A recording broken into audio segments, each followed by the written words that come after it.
استغفر الله العظيم استغفر الله. إلى حضرة النبي المصطفى رسول الله صلى الله عليه وسلم، ثم إلى أرواح أزواجه وذرياته وأصحابه والتابعين تابعين لهم بإحسان إلى يوم الدين، ثم إلى أرواح والدينا ومشايخنا ولأصحاب الحقوق علينا ولجميع المؤمنين والمؤمنات والمسلمين والمسلمات. شيء لله لهم الفاتحة. أعوذ بالله من الشيطان الرجيم. بسم الله الرحمن الرحيم. الحمد لله رب العالمين الرحمن الرحيم مالك يوم الدين. إياك نعبد وإياك نستعين. اهدنا الصراط المستقيم صراط الذين أنعمت عليهم غير المغضوب عليهم ولا الضالين.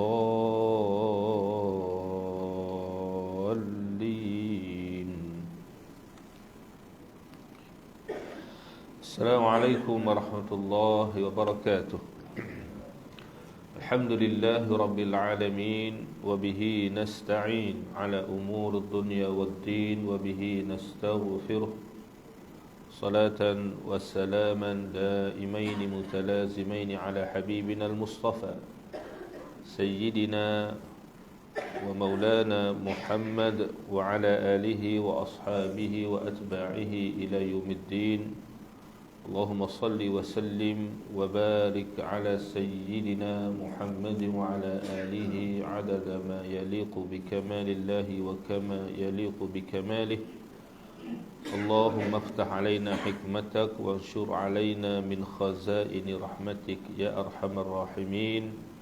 اللهم آمين. ثم أما بعد. Hadirin muslimin dan muslimat, tuan-tuan, puan-puan yang dirahmati Allah dan dikasihi sekalian, alhamdulillah wasyukuru lillah. Ya, pertamanya bersama kita sentiasa mengucapkan puji dan syukur kehadrat Allah Subhanahu wa taala atas segala nikmat kurniaan Allah yang tidak terhitung banyaknya, atas nikmat iman dan Islam yang merupakan nikmat yang tidak ternilai harganya yang diberikan Allah kepada kita. Alhamdulillah, pada subuh ni kita masih diberikan nikmat hidup oleh Allah. Bermakna Allah Ta'ala masih beri peluang kepada kita untuk kita bermuhasabah diri kita masing-masing, lalu kita berusaha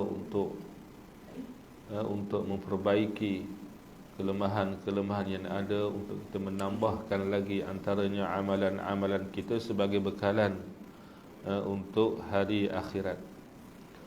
InsyaAllah tuan-tuan, kita akan sambung lagi perbincangan di dalam kitab yang asalnya namanya kitab Kashful Ghummah, pada menyatakan kelakuan orang mati dan hal hari kiamat, yang mana bila menyebut tentang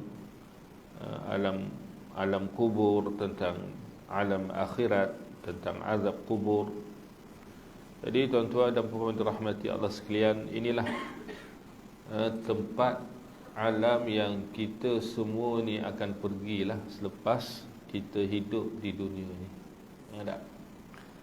Kita kena ingatlah bahawa segala apa yang kita miliki dalam kehidupan dunia ni, daripada kalau Allah Ta'ala sebut tu dalam Quran, antara benda yang kita suka, yang kita sayang ni ialah kita kata ahli keluarga kita, rumah kita yang cantik, yang indah, bak istana, bak mahligai, segala kenderaan kita, segala harta benda yang kita miliki, tuan-tuan, sampai masa kita tinggalkan semua tu tak, kita akan tinggalkan, ya. Dan kita semua ni akan masuk ke dalam kubur. Kita akan berpindah ke alam barzakh. Akan berpindah ke alam barzakh. Nak ke tak nak, akan ke sana jugalah. Ya. Sebab kalau tanya diri, kalau ditanya oleh orang lah, agak-agak kalau ditanya berapa lama nak hidup atas dunia, agak-agak berapa nak jawab, tuan-tuan?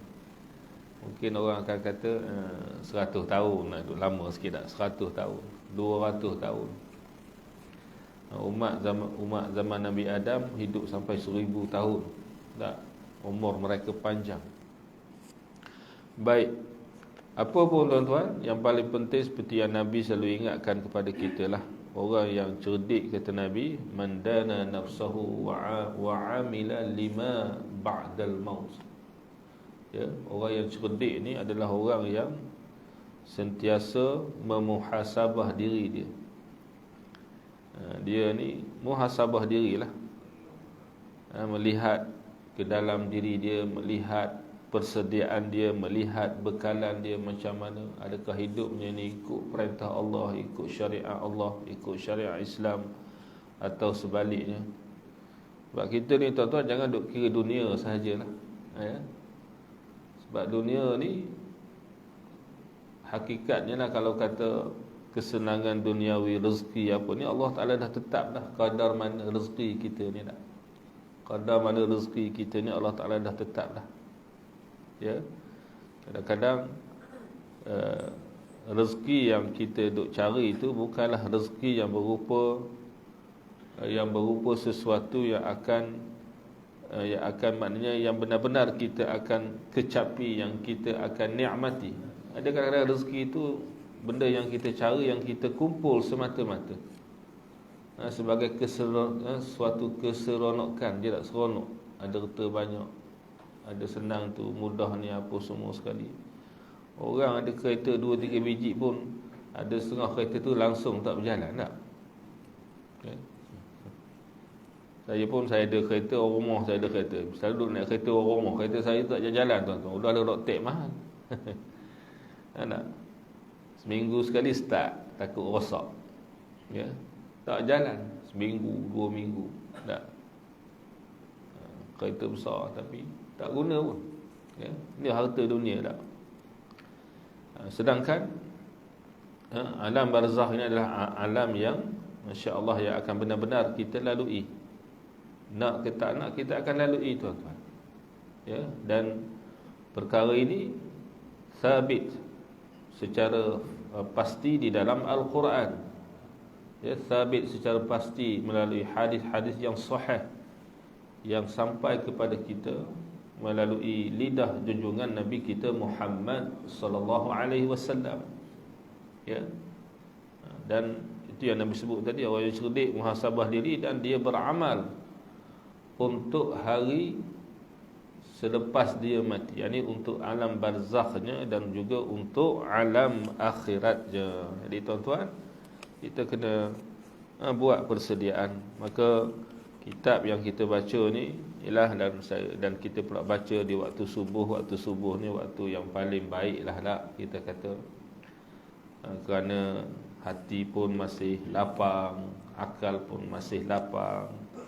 Setelah kita tidur malam tadi, tak segala masalah dunia, masalah apa tu kita boleh ketepikan sekejap dan kita beri perhatian kepada tajuk yang kita bincang. Moga-moga ada manfaatnya. Baik tuan-tuan dirahmati Allah sekalian, kita masih bincang dalam tajuk perihal orang yang di dalam kubur bersembahyang, membaca Al-Quran dan mendapat kenikmatan dengan sebab amalannya.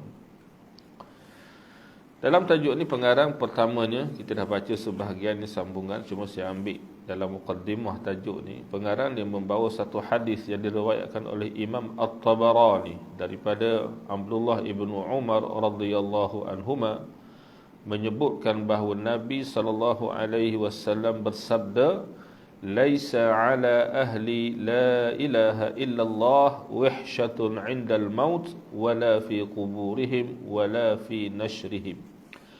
Maksudnya ahli la ilaha illallah, yakni orang yang mati dalam keadaan dia benar-benar mengakui tiada Tuhan yang berhak disembah dengan sebenar-benarnya melainkan Allah. Ataupun dengan maksud juga orang yang mati itu ketika mati dia mengakhiri kalamnya dengan kalimah la ilaha illallah. Ya, kata Nabi, mereka tidak akan kesunyian ketika mati. Waktu nak mati tu dia tidak akan sunyi. Sebab kita dah baca sebelum ni bagaimana diceritakan antaranya kalau orang yang nak mati itu adalah yang disebut sebagai wali Allah, kekasih Allah. Orang yang benar-benar beriman, yang beramal saleh, yang ikhlas, yang berjuang pada jalan Allah dan seumpamanya. Saat mati itu datang Malikil Maut dengan rupanya yang paling cantik, yang paling indah, memakai pakaian yang paling cantik dengan bau yang semerbak harum, bak kasturi, ditemani dengan disebut puluhan malaikat. Ada yang menyatakan ratusan malaikat rahmat menemaninya, membawa persalinan syurga untuk dia. Datang dah masa nak mati tu, nak menghadap mati, mengucapkan salam kepada orang tersebut. Dan disebut dalam Al-Quran bahawa lalu dikatakan kepada dia, alla takhafu wa la tahzanu, jangan kamu takut, jangan kamu bersedih, wa abshiru bil jannati allati kuntum tu'adu, dan bergembiralah dengan syurga yang dijanjikan Allah kepada kamu. Dia tidak akan kesunyian ketika mati, akan ditemani oleh para malaikat yang menenangkannya. Begitu juga ketika berada di dalam kubur. Antaranya yang menemani kita adalah amalan-amalan kita. Yang menemani kita adalah Al-Quran yang menjadi teman hidup kita, surah-surah yang disebut oleh Nabi yang akan menemani kita. Menjadi amalan orang kita sekarang, contoh selepas Isyak tu kita membaca surah Al-Mulk, dan Nabi menyebut surah ini adalah surah yang mani'ah, surah yang akan menghalang, yang akan jaga halang seseorang yang mengamalkannya, yang membacanya pada setiap malam, daripada azab kubur, daripada fitnah kubur. Begitu, wala fi nashrihim, dan juga dia tidak akan sunyi ketika dibangkitkan. Disebut ahli la ilaha illallah ni ketika bangkit, keluar daripada kuburnya, telah menunggunya kenderaan yang akan dia naiki di mahsyar. Ada dah kenderaan disediakan, sudah ada pakaian yang telah disediakan, dimuliakan. Dia akan merasa tenang pada hari manusia dibangkitkan, mereka berada dalam keadaan yang huru-hara. Baik, ini disebut. Jadi di antara kemuliaan orang-orang ini ialah ada orang-orang yang diberikan oleh Allah dibuka hijab. Setengah orang tu dibuka hijab oleh Allah, dan mereka ini dapat melihat orang yang berada di dalam kubur, apa yang mereka sedang buat. Kadang-kadang dapat mendengar apa yang mereka sedang buat. Jadi Allah Ta'ala buka hijab. Perkara ini tidak mustahil berlaku, tuan-tuan. Alah macam orang kita lah, dia buka hijab, dia nampak jin, tak? Nampak syaitan. Kita jin syaitan ni kita kata hantu lah, nampak hantu raya, dia kata lah hantu tu hantu ni. Boleh nampak, dia boleh dengar ke apa. Itu Allah Ta'ala buka hijab. Dan kadang-kadang keadaan itu tidak berkekalan, tuan-tuan. Dia buka sekejap, dia boleh nampak. Ada kadang-kadang kanak-kanak dia boleh nampak benda-benda macam tu. Jadi baik. Jadi begitulah yang dalam riwayat-riwayat yang banyak menceritakan pengalaman orang yang dibuka hijabnya oleh Allah tentang apa yang berlaku kepada ahli kubur. Baik, sambungannya disebut lagi pada kita bahawa dalam riwayat Ibnu Mandah daripada Asim As-Saqati, katanya, kami menggali kubur di Balkhah, di Balakh nama tempat, lalu menimbus sebuah kubur. Maka aku pun melihat, dan tiba-tiba aku dapati seorang syekh sedang duduk di dalam kubur menghadap ke arah kiblat, dengan memakai kain yang hijau separas pinggang. Dia dikelilingi suasana penuh kehijauan. Di ribaannya terdapat sebuah mushaf, yang mana dia duduk membaca mushaf itu. Masya Allah. Tengah duduk timbus tu, Allah Ta'ala dah tunjuk dah. Dan orang tu terus duduk, ada mushaf, membaca mushaf Al-Quran dalam pakaian yang kehijauan, dalam suasana yang kehijauan. Hijau juga tuan-tuan ya. Jadi ini Allah Subhanahu Wa Ta'ala telah menunjukkan kemuliaan yang diberikan kepada, dikata kepada syekh yang meninggal ini. Dah ditunjukkan kepada dia.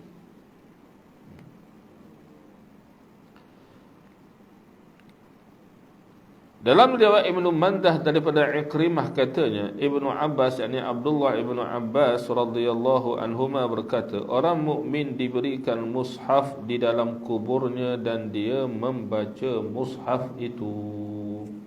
Ya, sebab dalam riwayat sebelum ni ada cerita juga, Imam Tirmizi menceritakan dalam satu hadis daripada Abdullah Ibnu Abbas menyebutkan bahawa ada beberapa orang sahabat ni dia berteduh satu tempat, berteduh satu tempat yang dia tak menyangka tempat dia berteduh tu bawah tu kubur.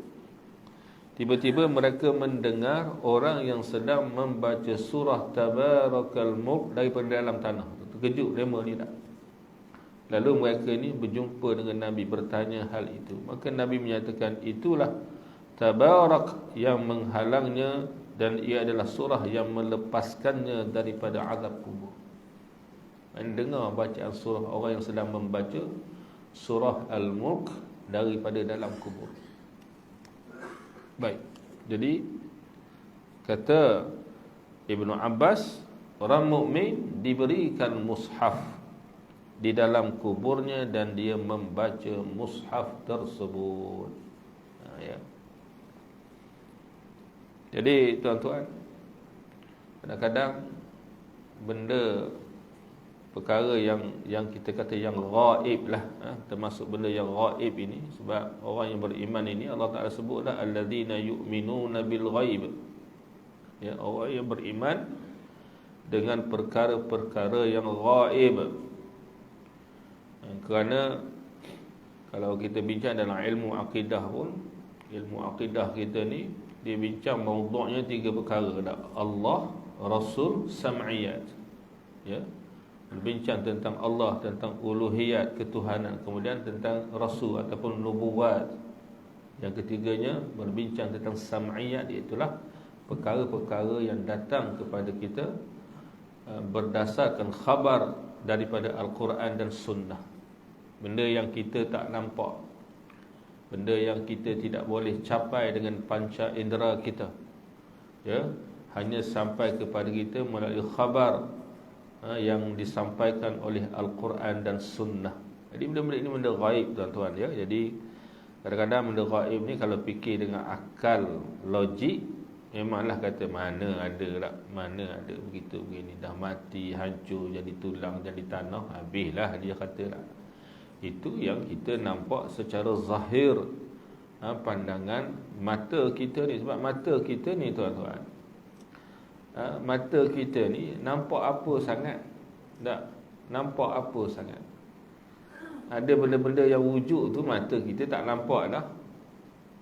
Jauh sikit tak nampak dah, tak payah jauh. Kalau saya ni tuan-tuan buka cermin mata ni, kitab depan saya pun tak nampak dah. Tak tulisan pun dah tak nampak dah. Tak, ni mata kita dah.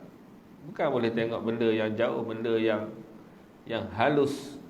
Ya, benda yang kecil lah dah, yang halus ni tak. Benda yang bersifat nuraniyah, yang bersifat cahaya, bersifat benda-benda yang disebut ialah tentang malaikatnya apa semua tu, mata kita tidak mampu. Maka alam ghaib ini termasuk dalam perkara yang pokok keimanan juga kita wajib percaya, sebab benda tu, perkara tu disampaikan oleh Nabi sallallahu alaihi wasallam. Baik. Selalu kita bergurau tak, kalau tak percaya cuba mati tak. Tapi kalau dah mati tuan-tuan tak ada nak balik dah. Tak adalah nak balik bercerita tak. Kalau orang mati, lepas tu balik bercerita, naik baca khutbah pula tuan-tuan, rasanya ramai yang insaf tak. Wallahualam, orang kita, orang mati balik pun, balik rumah, balik cerita pun rasa dia insaf setengah jam, lepas tu lara balik lara balik. Macam kita sekarang lah tuan-tuan, baru lepas Covid ni, lepas tu balik asal lah. Tak nak kisah lah.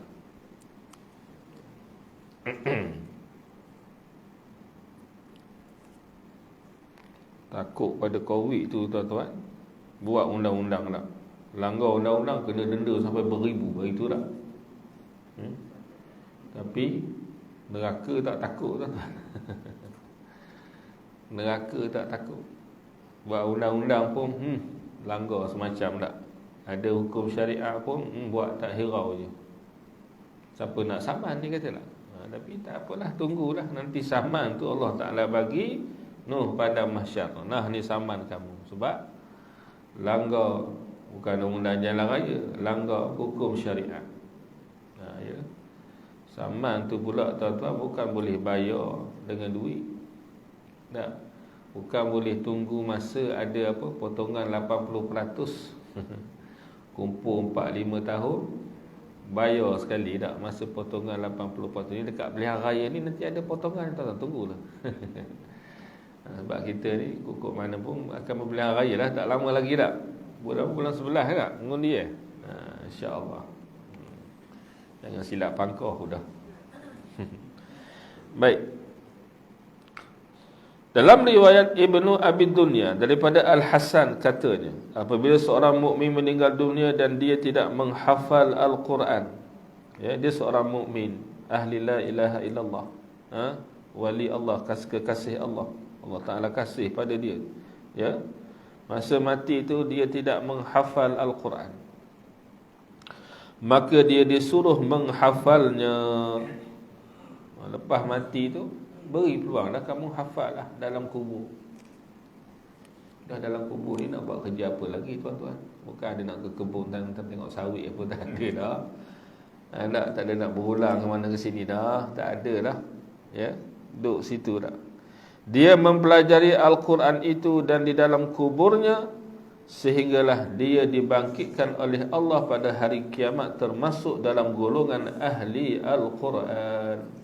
Masya Allah, begitu sekali keadaannya, ya, digambarkan begitu, ya.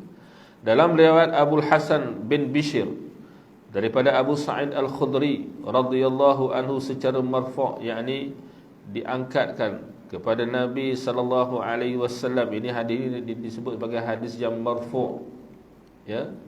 Yang hadis tu maknanya diangkat ke bahawa Nabi ini pernah berkata maksud hadis ni begini.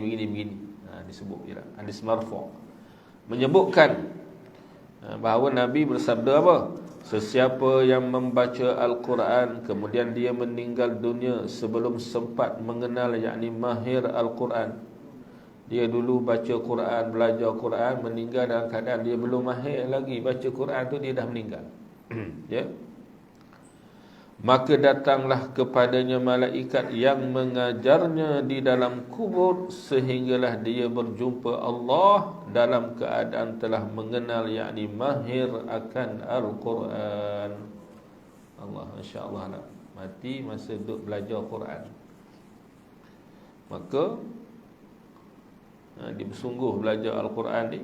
Bila dia mati dalam keadaan begitu, Allah Ta'ala utus malaikat yang mengajarkannya Al-Quran di dalam kubur, di alam barzakh. Di dalam kubur tu maksudnya di alam barzakh lah tuan-tuan, ya. Yang kubur tu di alam barzakh. Baik.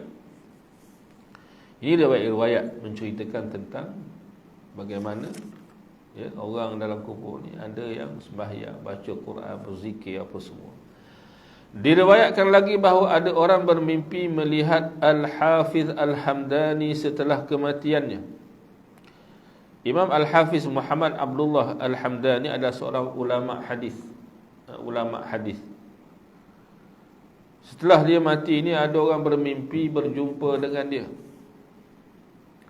Dia dilihat berada dalam satu dusun yang mana dinding dan pagar dusun itu semuanya adalah kitab-kitab.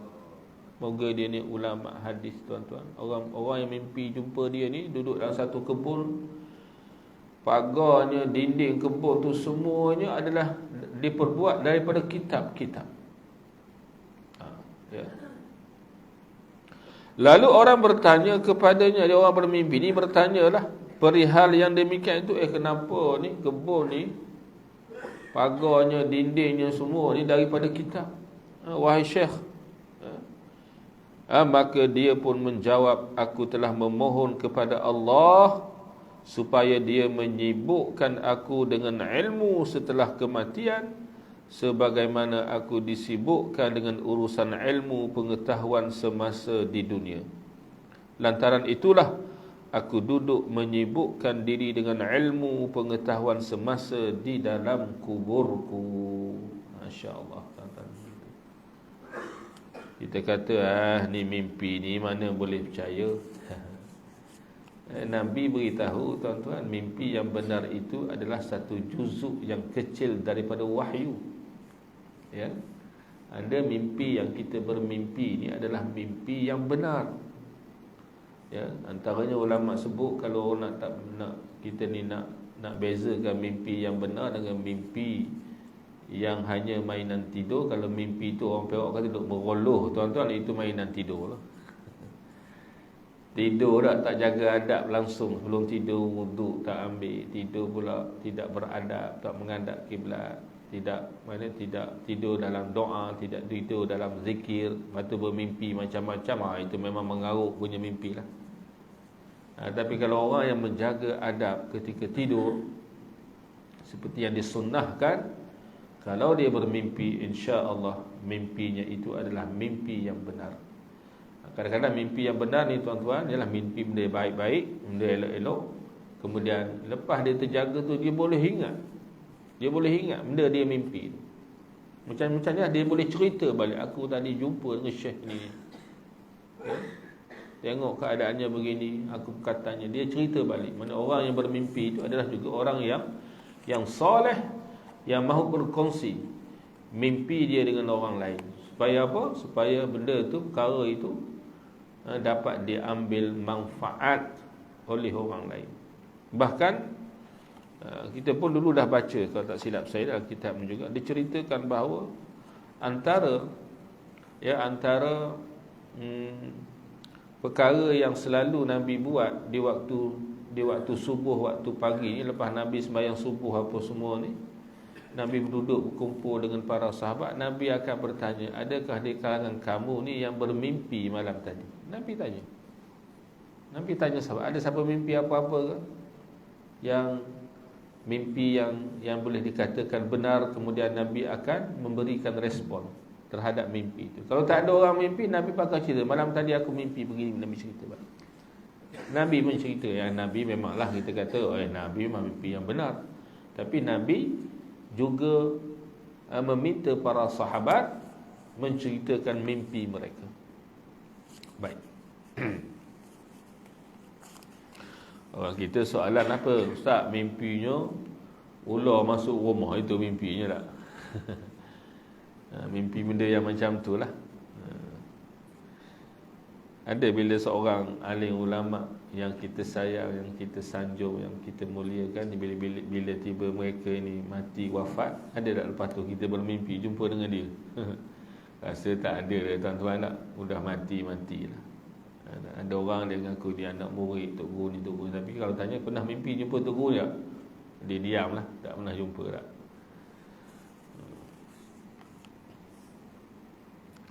Baik. Kemudian diceritakan lagi, diriwayatkan daripada Abu Nuaim, daripada Jubair katanya, demi Allah yang tiada Tuhan selain dia.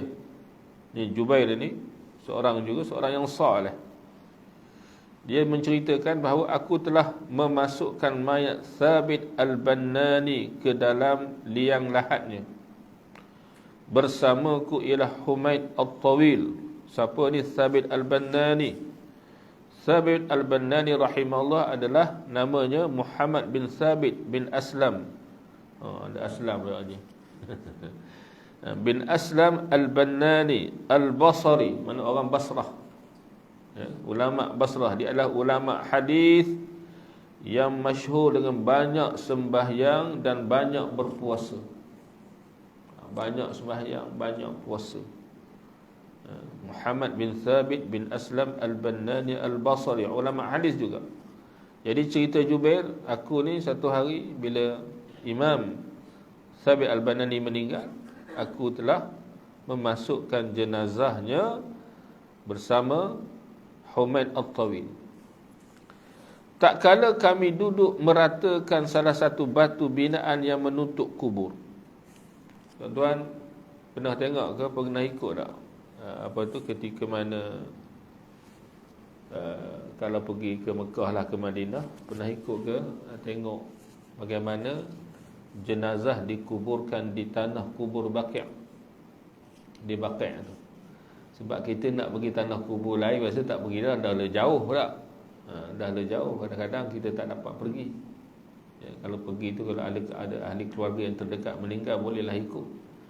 Tapi kalau tuan-tuan pergi ke Baqi' tu, dia akan buat liang lahat lah. Dia gali lubang kubur tu, buat liang lahat, liang lahat tepi. Ya. Kemudian kalau tuan-tuan perasan lah, kalau pergi katakan tengok tanah kubur, ada liang lahat yang ada kawasan kubur yang kita panggil recycle, diguna balik tu. Kita akan tengok akan ada selambak batu-batu yang letak tepi kubur. Maka dah masuk jenazah tu dalam liang lahat, akan ditutup dengan batu-bata itu.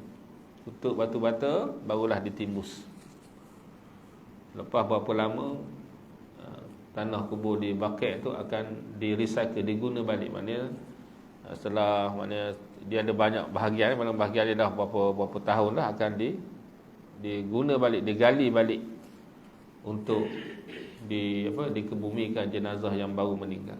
Baik. Jadi ceritanya masa ada duduk susun batu tu menutup liang lahat tadi, tiba-tiba dia kata apa?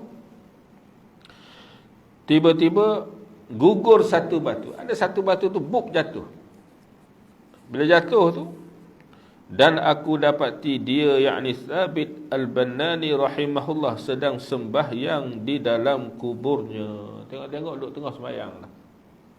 Allah Ta'ala buka hijab, nampak bahawa Thabit Al-Bannani rahimahullah sedang sembahyang dah dalam kubur ni. Sebab itulah amalannya yang istiqamah, yang berterusan, sembahyang tak habis-habis dah. Ya.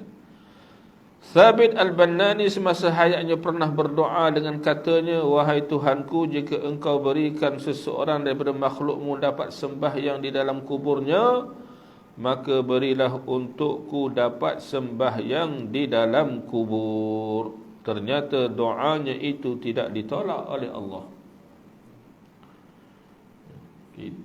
Kita ni masa atas dunia sembahyang rajin ke malas sembahyang nak. Berat betul nak sembahyang. Ada nak minta nak sembahyang lagi, dalam kubur relax lah pula tak? Tu tidak. Orang yang merasakan kemanisan ibadah, dia rasa sembahyang satu benda yang manis, yang menyeronokkan, yang begitu nikmat bagi dia. Tak, sembahyang satu nikmat bagi ahlul ibadah. Kita yang bukan ahlul ibadah ni yang rasa sembahyang ni satu benda yang berat, satu benda yang sukar, yang susah. Ya. Antara sebab jadi berat tu, jadi tak seronok solat ni, kenapa? Sebab kita tak khusyuk lah. Tak khusyuk. Ya. Kadang-kadang yalah, sama-samalah kita, saya pun samalah tuan-tuan. Kita ni kadang-kadang bukan kita tak tahu, bukan kita tak sedar, kita tak khusyuk dalam sembahyang. Tak? Kita semua rasanya kita semua tahulah sembahyang kita macam mana. Tak khusyuk tuan-tuan. Kena pula Tok Imam baca panjang lah. Tok Imam baca panjang.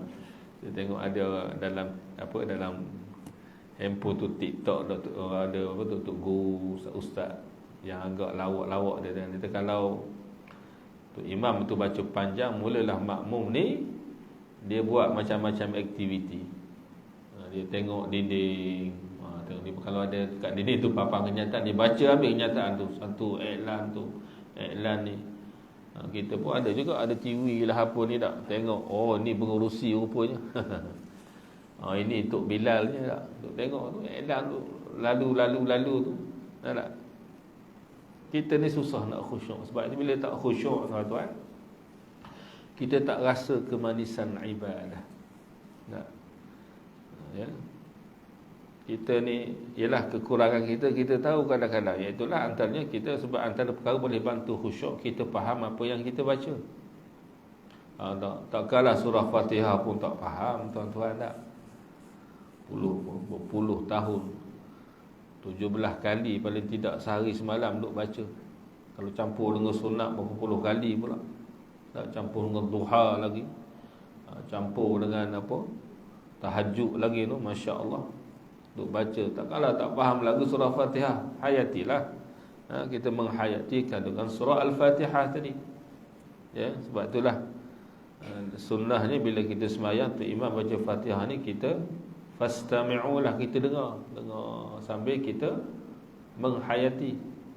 Sebab kalau kita baca, kita nak menghayati kadang-kadang susah.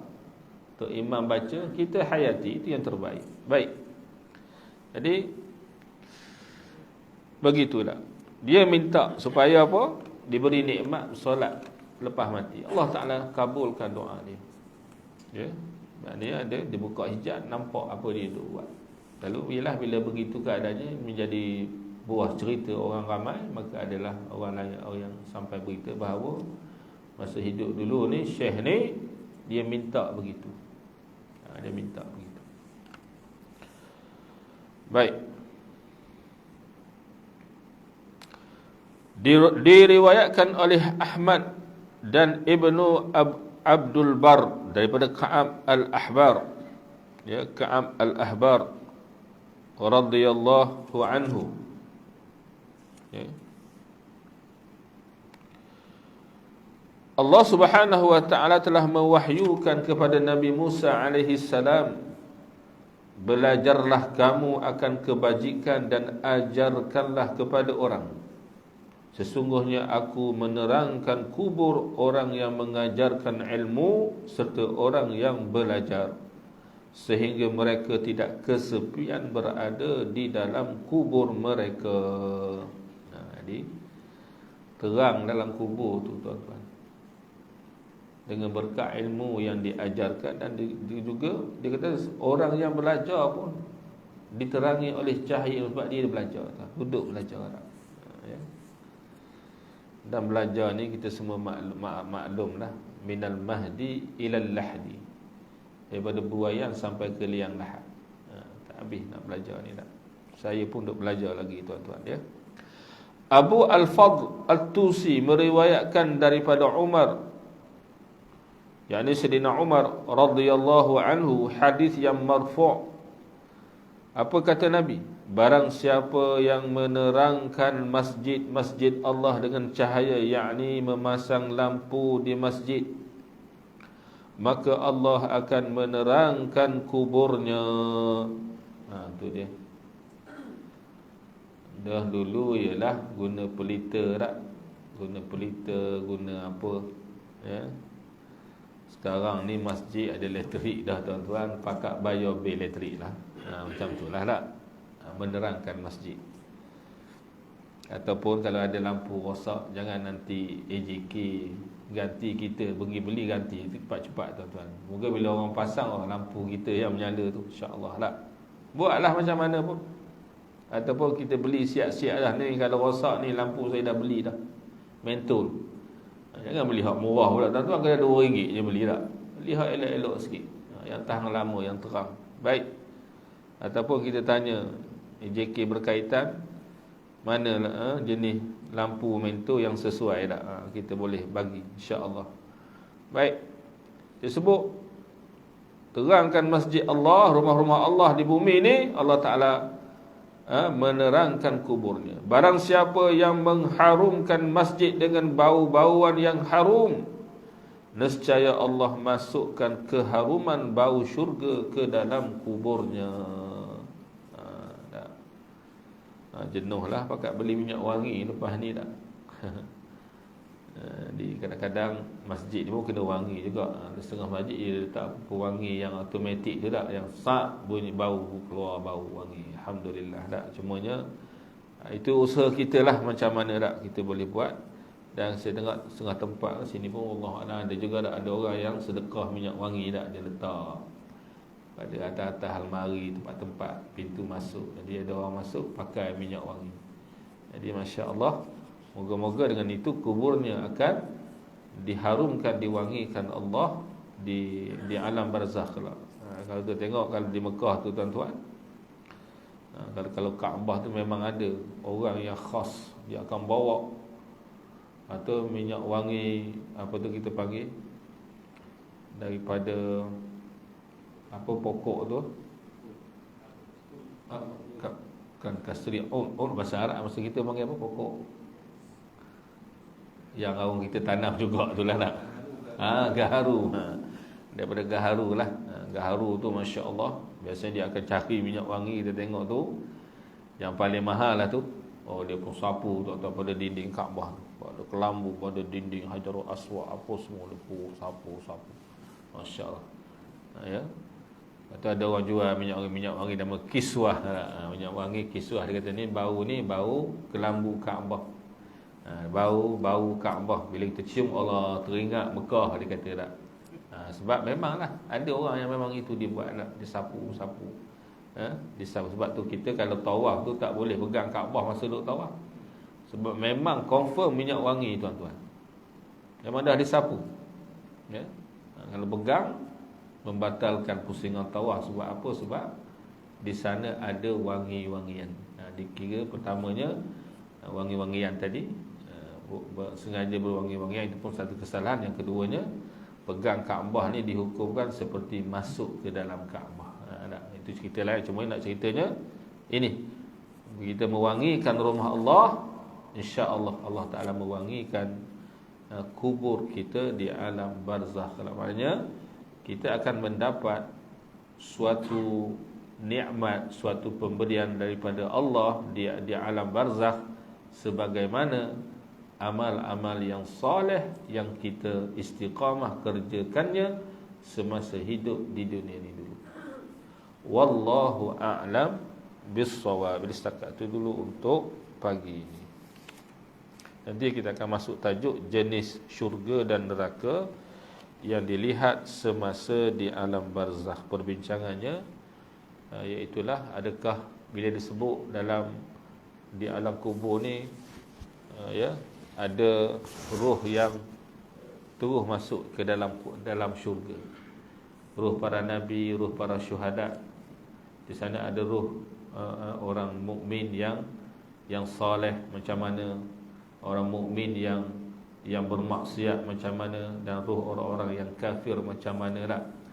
Jadi dan disebut ada yang dapat masuk syurga, melihat syurga. Jadi syurga ni syurga yang macam mana? Adakah syurga yang disediakan Allah di hari akhirat tu, ataupun syurga yang lain bentuk dan rupanya, yang insya-Allah benda tu, perkara tu akan dibincang di dalam tajuk yang akan datang. Wallahu a'lam bis-shawab. A'udzu billahi minasyaitonir rajim. Bismillahirrahmanirrahim. Alhamdulillahi rabbil alamin, wassalatu wassalamu ala asyrafil anbiya'i wal mursalin wa ala alihi wa sahbihi ajma'in.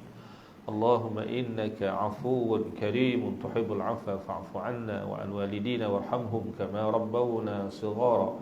وعن جميع المؤمنين والمؤمنات والمسلمين والمسلمات الأحياء منهم والأموات برحمتك يا أرحم الراحمين. اللهم إنا نسألك رضاك والجنة ونعوذ بك من سخطك والنار. اللهم عافنا من كل بلاء الدنيا وعذاب الآخرة والشر الدنيا والشر الآخرة. اللهم إنا نعوذ بك من عذاب النار ومن عذاب القبر ومن فتنة المحيا والممات ومن فتنة المسيح الدجال. اللهم اختم لنا يا الله بحسن الخاتمة ولا تختم علينا بسوء الخاتمة. وصلى الله على سيدنا محمد وعلى آله وصحبه وبارك وسلم والحمد لله رب العالمين. Taqabbalallahu minna wa minkum. Kita tangguhkan dengan doa kafaratul majlis dan suratul Asr. Subhanakallahumma wa bihamdika asyhadu an la ilaha illa anta astaghfiruka wa atubu ilaik. Bismillahirrahmanirrahim. Wal 'asr innal insana lafi khusr illa alladhina amanu wa 'amilus salihati wa tawassaw bil haqqi wa tawassaw bis sabr. أقول قولي هذا وأستغفر الله العظيم لي ولكم. السلام عليكم ورحمة الله وبركاته.